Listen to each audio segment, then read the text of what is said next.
Well, hey, great to see you guys, and welcome to this, the littlest parish in the world, the Church of the Holy Shed, right here at the bottom of the garden. And, well, how the hell are you? I hope you're surviving all of this stuff that's going on. I've been thinking lately that a great title for a book would be Some Kind of Normal, because that's what we hear all the time, isn't it? Some kind of normal. What the heck that means, I don't know, and I don't know anybody that knows. Um, we're all longing for it anyway. And well, this week we managed to go out with some friends for a meal, al fresco, a lovely little Italian restaurant, and that was just wonderful. But it's all of that, all of that socializing, hugging, and all that stuff that I'm missing like heck, really. But it'll come again. It'll come again sometime. But anyway, you know about my obsession with feathered sisters and brothers. And of course, I make no claim to be, an ornithological expert, just a plain old bird lover. So I'm very grateful to my friend Ian Cathcart of this parish for sending me this little guide to help me on my way, really, birding for dummies, which I found very helpful indeed. So thanks a bunch, Ian. It's great. And I don't know if you realise, but the title How to Be a Bad Christian was actually nicked from another wonderful book called How to Be a Bad Birdwatcher by Simon Barnes. And I loved that book. I loved it from the moment I clapped eyes on it and saw the title, and especially when I read the first line, I am a bad bird watcher. Not true, of course. Big fib, really, because Simon is a patron of the RSPB and, well, a terrific bird watcher.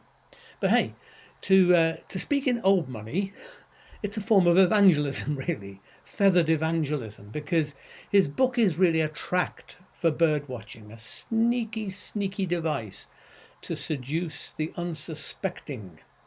The writer says, you look out of a window, you see a bird, you enjoy, congratulations, you're a bad bird watcher. And, well, hey, you think you don't know much about birds? Well, look, let's think about that. You know, a sparrow and a robin and a pigeon and a thrush and a la la la. So there's 10 that you know. And then you could, a magpie and a blackbird and a blue tit and a mallard and a da. So, hey, that's 20. You know a lot more than you think. I mean, basically, what he's doing in the book is taking bird watching out of the hands of geeks and twitchers and people with expensive binoculars and saying, birds belong to everyone. Well, when I read this, when I saw what he was doing, I just knew straight away that I had to write a book. Because really, it's exactly what I believe about faith. I think it's a really bad thing to leave God in the hands of religious geeks and twitchers. Because God, whatever that word means, whatever we're trying to point to with that word, God surely belongs to everybody or nobody. It just won't do to say that God is part of some cliquish club, whatever title you give it, Christians or whatever. That just won't do, will it? So it doesn't really matter when you think about it from a bird point of view. It doesn't matter whether you call a blackbird a blue tit or a greenfinch a woodpecker, a bit balmy, but it doesn't matter in order for you to experience and to enjoy those birds. And I think you can still experience God, whatever you call God. Or even if you deny God's existence, you can deny birds as a concept, but you're still enjoying birds. And I think that's the same with God, really. And incidentally, I always meant to write to Simon Barnes, who I don't know, and tell him that I'd nicked not just the title, but the whole idea behind his book. But anyway, when I was doing a book signing at the launch of the Bad Christians Manifesto, which was the follow-up book, a woman asked me if I would sign a copy to Simon. Well, it turns out that Cindy was Simon's wife. And he wrote to me after seeing the book. He wrote me a lovely note saying how much he liked the book and was glad that he had in some way helped to inspire it, which was great, you know. And when I was signing the book to Cindy and I found out who she was, I said, "Well, do you know, I've always meant to get in touch with Simon and tell him that I stole his title." And she said, "Oh, really? I thought he got it from you." I said, "Just look at the dates in the beginning of the books. You'll see that his predated mine by some little way." So listen, I'm very thankful to Simon, who I've not yet met, although he's invited me to get together, and I'd love to do that. But do you know, I'm thankful to him, but I'm thankful to so many people. This shed here is full of books, and written by people, the vast majority of whom I've never met and I probably never will meet. And I'm always grateful, you know, when people send me an email or a letter saying how much they've enjoyed reading one of my books, because on the whole, I don't do that. I haven't written to all of these people, and yet really in some ways I think I should, because inspiration is such a wonderful thing, isn't it? And it comes sometimes from people very much a part of our life, but sometimes it can come from total strangers. And so I thought we'll just have a little candle moment today to think about and be thankful for all those people who have inspired us, people who you know, who are very much a part of your life, but all those others who you don't know and you've never met. And as an author, I would say, hey, sometime write a note to some of those people who've written books that you've really, really benefited from and enjoyed. But not just that, all the other people who are just the familiar people that you take for granted, that you don't often get round to just saying a big thank you to. We are the product of, and you know, inspiration, the word inspire comes from the word for breathing, for breath. And these are people who've breathed life in some way into us, through their ideas, through their emotions, through their good deeds, through their smiles, through all the many different ways in which inspiration reaches us. So let's just take a moment and be thankful for all of those people, shall we?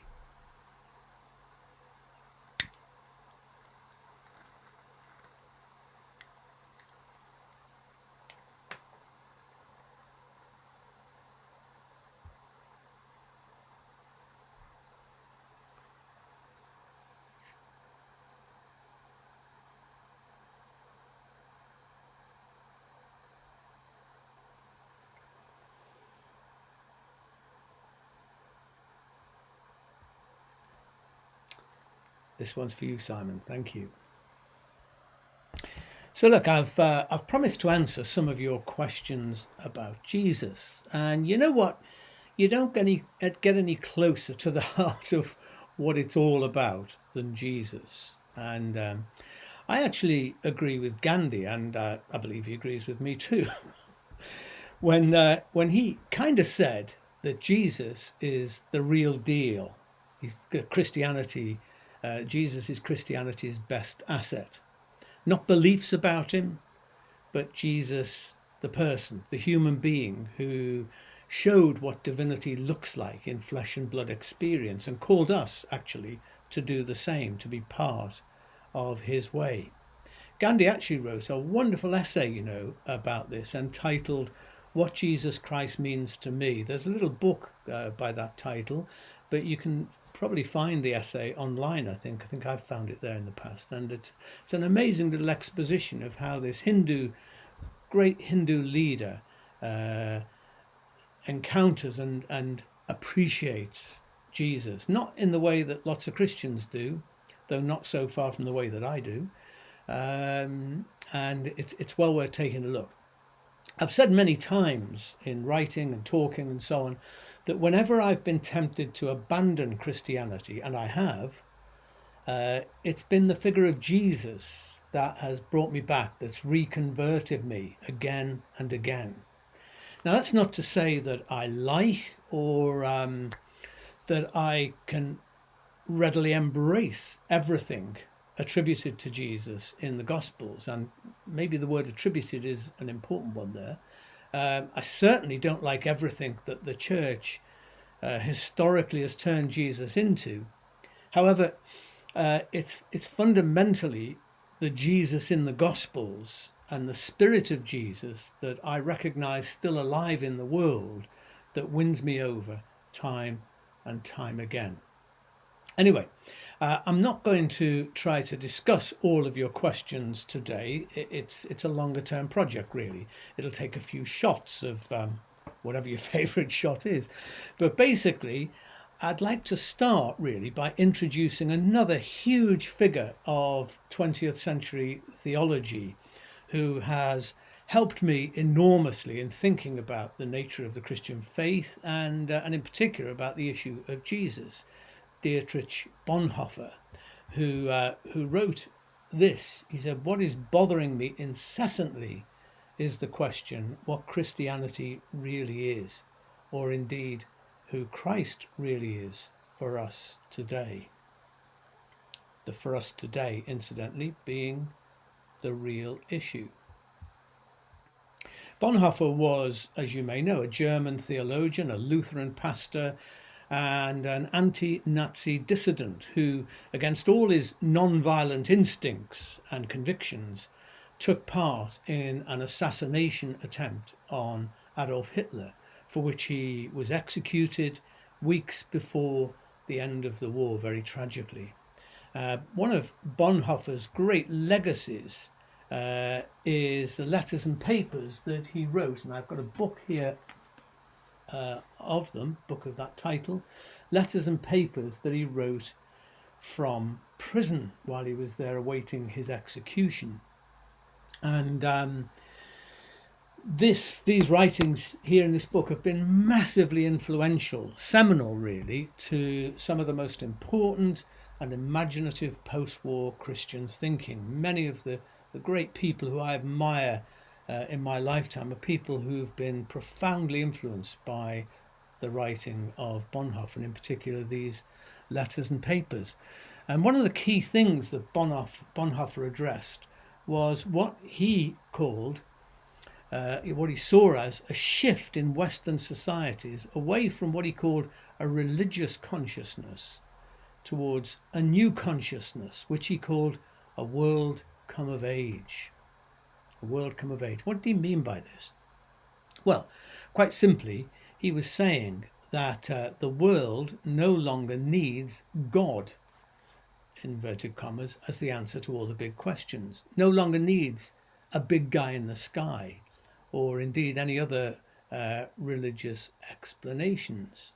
And in medieval times, religion and religious authorities dictated really what most people believed and how they would behave. It was just a pyramidal kind of structure in the world, in society, and this is what came down. People were told what they should believe, what was right and what was wrong, and how to behave, and so on and so forth, which for the most part people complied with, and they internalized this, which became this framework, which became what Bonhoeffer's talking about, a religious consciousness. Religion shaped and governed the personal, psychic, cultural and social landscapes of the world. And despite the 18th century period of enlightenment, the rise of rational thought and the emergence of the scientific outlook, this religious consciousness continued to hold sway on many, many levels for centuries. But Bonhoeffer recognized that this era and the kind of aftermath of that era was fast drawing to a close. The world come of age, what did that mean? Well, it meant that we're no longer dependent on religious explanations or authorities, no longer dependent on the crutch of God talk, which was increasingly redundant and marginalized. So come of age means it's not come of age in the sense of being all grown up and mature, because that definitely isn't the case. It's more in the sense of leaving home. That Western society kind of left home, the home of religious consciousness, over a very long period of time, and no longer needed these things. But interestingly, as that little phrase that I've put on here, spirituality no longer tied to religion, as that indicates, Bonhoeffer did not believe that this shift spelled the end of faith or the end of the spiritual quest for the Western world, although he did envisage that the church or institutional religion was basically now shoved to the edges of society. And really, I mean, that's what's been happening, hasn't it, over decades now. However, he was sure that human spiritual aspirations and longings would continue, would live on.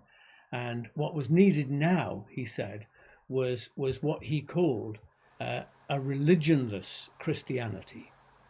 Religionless Christianity, a faith or spiritual experience outside of the bubble of institutional or prescribed religion, a way of discovering or connecting with God by whatever name or label in the very midst of life, instead of in a religious ghetto. People may even live without any belief in God at all, Bonhoeffer stated, and yet still be following the way of Christ, which, as it goes, amounts to pretty much what I have described in as being a bad Christian, a person who shies away from organized religion, who's got little time for creeds and doctrines and church going, yet who lives in the spirit of what Jesus is all about. Bonhoeffer's approach in his prison writings basically spelled out that the times they are changing, and faith must not be static, deep frozen tradition, embalmed in some imagined purity or orthodoxy, as it's often called. If faith is to remain a living force, an effective channel for human spiritual instincts and aspirations, it needs to be something that's evolving and changing, constantly shifting, progressing, and really, this is what's happening in the world, isn't it? The horizons of human understanding and perception are constantly shifting and progressing, and faith needs to also evolve for its transformative core to remain an effective force in the world, and to avoid really becoming little more than a museum piece. One of both Bonhoeffer's most intriguing references in his letters and papers from prison is his outline for a book of not more than 100 pages, he said, divided into 3 chapters. Chapter 1, a stock taking of Christianity. Chapter 2, the real meaning of Christian faith. And chapter 3, conclusions. Well, my goodness, I would love to read that book. Alas, it never happened. He was executed before he got a chance to go further than the outline. Bonhoeffer ends his outline with a short list of reforms needed in the liturgical practices of the church. He talks of revising the creeds, not simply in the sense of rewriting them or adding to them, because the real problem, he says, is that the question, what must I believe, is actually the wrong question. And the antiquated controversies from the 3rd and 4th century and so on, they're just no longer relevant. The creeds are trying to answer questions that were being asked then, but are not necessarily the questions that we're asking now. And entrenching ourselves persistently behind the faith of the church, he said, is really to evade the honest question as to what we ourselves really believe. And that's what coming of age is all about. It's also really what the whole idea behind my book, The Black Sheep, is about trying to find out what we believe, not what we've been told we should believe, not by through some religious consciousness, internalizing everything that we've been given, but being able to honestly process these questions in a more grown-up way and say, but what is it that we believe? Also on his list of revisions in his outline is the need to reform the training for ministry, because the real need, he believed, was for us to connect with the wider world, not to create or bolster or reinforce an alternative little world of the church. Fundamentally, Bonhoeffer felt that the separation between the world and the church was false, and needed to dissolve, or at least to soften away. So there's also the need of a different kind of apologetics, a different way of representing Christianity in the world. That was another one of his reforms, the need to have a different kind of apologetics. In other words, instead of going into the world with certainty that we are right and here is the message and the rest of you are wrong and you need to receive it, instead of that, to recognize God already there, beyond Christianity, present in the world, and to engage in fruitful dialogue with others, to learn from those outside of the church or organized religion, as well as sharing the insights that come from that with people. So here it is. What I take from Bonhoeffer's approach is the recognition that the times they are always a-changing, and therefore faith must never become static, a collection of deep frozen, pre-packed, predetermined truths to be preserved at all costs for all time. As I kind of set out in one of the chapters in my book, Re-Enchanting Christianity, a tradition, I think, in its best sense, is not a mere transmission of yesterday's beliefs into today. Tradition, properly speaking, properly defined, is a living community of shared speech, shared symbols, a fellowship of critical reflection, of rethinking and reforming, of moving forward all the time. Tradition is never, and should never be, a mere handing on from the past to the present. That's part of it, but it's also a renegotiation of past with present. It's a living, thriving, flourishing dialogue between past and present, in order that we can face the future with courage and imagination. So hey, back to the question, who is Jesus Christ for us today? And how much might the answer to that differ from who Jesus was for people in ancient times, living, for example, in a three-tier cosmos, heaven up above and earth below, and the afterlife of death down below? How much might it differ, the answer to the question, for the Council of Nicaea, writing their famous creed at the behest, incidentally, of Constantine, the emperor, trying to unite his empire? How much might our answer differ from the medieval folk living under feudal lords, where substitutionary atonement made perfect sense? Who is Jesus Christ? Who is Jesus Christ for us now in the 21st century? That was the question that Bonhoeffer pointed toward, and it's a question that never ends, really. It has to be entered into again and again and again and again. So look, of course, Jesus is different to people at different times in history or in different situations, not because Jesus himself is necessarily different, but because our vision of Jesus and our processing of what he is all about, our experience of Jesus, is conditioned inevitably by our cultural and historical understandings, or by our circumstances in life. For example, a powerful, wealthy church identifies Jesus as Christ Pantocrator. Do you know that? That's that kind of great icon up on the roof of the basilica, of this overlord there, the all-powerful one. That's how a wealthy, as I say, and powerful church identified and set Jesus forth. Early followers of Jesus, however, persecuted by the Romans and hiding in caves, were much more inclined to portray him as the good shepherd, holding on to, clutching, protecting the vulnerable lambs.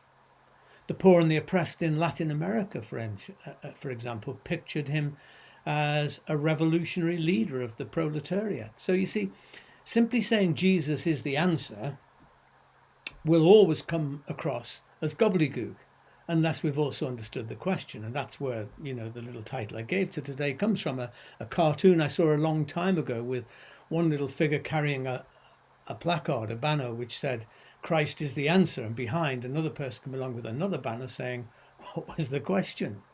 How can Jesus be understood in our world today, in a world of science and technology, in a world of Black Lives Matter, of same-sex marriage, in a world of climate change and species extinction? My God, that is so massive. These are questions that Jesus as a human being back there never faced, that the Council at Nicaea didn't face. We're living in a different world with different questions.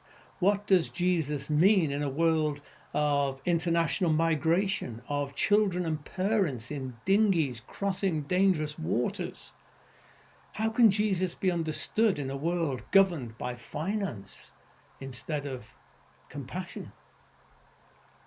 Lots to look at, lots to think about. But for today, let me finish with one of Bonhoeffer's constant themes, that Jesus is and always will be the man, that was his language at the time, sexist language at the time, the man for others, the human being for others.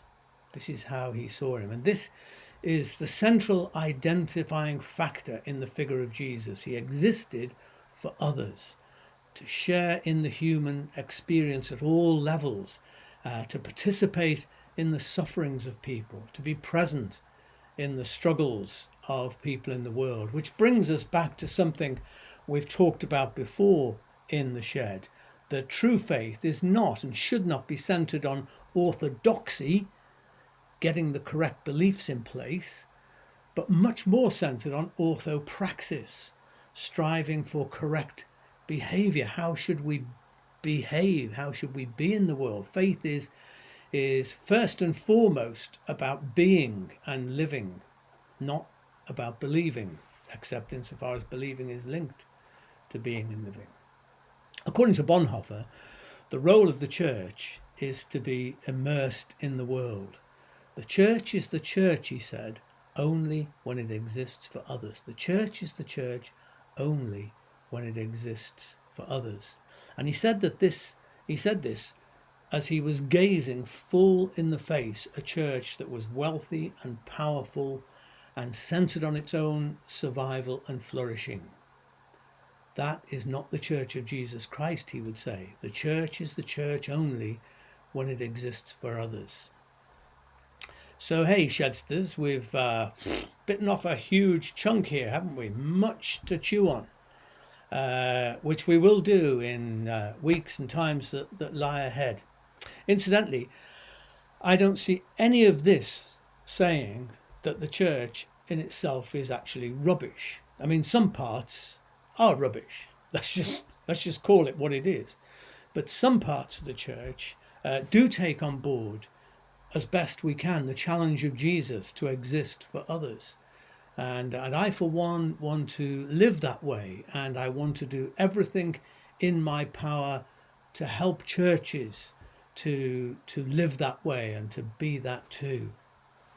But I also identify with those outside of the whole religious mechanism, outside of the religious mainstream, people who in some cases can't stomach organized religion or even find a way to believe in God as they understand that word. These are also some of the others I want to be there for as well, some of whom certainly show me the way of Christ in their lives better than I myself, I think, managed to show it. So yes, lots to chew on. So let's just calm it down for a minute before we close, and say a prayer or two, and let's have a toast to life itself. And got my little bottle here. Incidentally, this is just where I decant it. It's not that this is all I've got. But if you've got a drink with you, whether it be a glass of wine or a drop of this stuff or some orange juice, a milkshake, or whatever it is, get that ready, because in a short moment we will be toasting life and our future. So I'm going to begin with some prayers, and if you want to join me in saying them, you can, or you can just close your eyes and sit back and let this bathe over you. Thank you, loving God, for the wonder of the threads of hope which you weave through all creation. Thank you for small signs which you offer to us each day, if only we look. For magnificent fragile flowers in parks and city streets.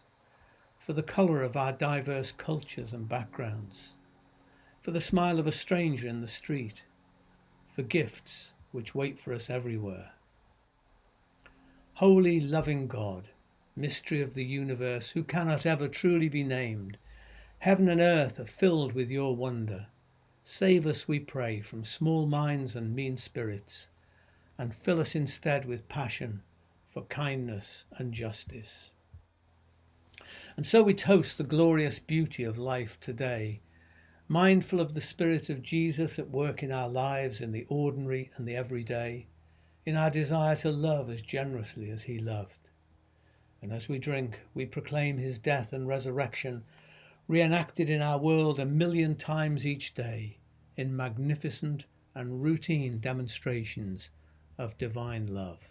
Now come, life-giving Spirit of God, renew our minds, refresh our lives, and may no part of us or of the world be lost to your transforming love. Amen. So, raise a glass with me, dear friends, lovely shedsters out there, wherever you are, whatever your circumstances. My dear friends, let us toast the glorious gift of life in all its beauty and diversity. And also let's toast a future of love and justice and health for ourselves and for those who are marginalised, and for Mother Earth, our magnificent planet. Please raise your glass and say after me, to life, L'chaim.